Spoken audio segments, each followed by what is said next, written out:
آسمان سے نزول بارش۔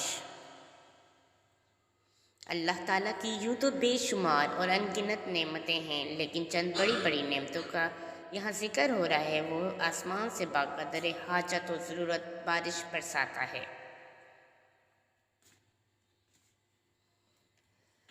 نہ تو بہت زیادہ کہ زمین خراب ہو جائے اور پیداوار گل سڑ جائے، نہ بہت کم کہ پھل اناج وغیرہ پیدا ہی نہ ہوں، بلکہ اس انداز سے کہ اس کھیتی سرسبز رہے، باغات ہرے بھرے رہیں، حوض، تالاب، نہریں، ندیاں، نالے، دریا بہہ نکلیں، نہ پینے کی کمی ہو نہ پلانے کی، یہاں تک کہ جس جگہ زیادہ بارش کی ضرورت ہوتی ہے زیادہ ہوتی ہے، اور جہاں کم کی ضرورت ہوتی ہے کم ہوتی ہے،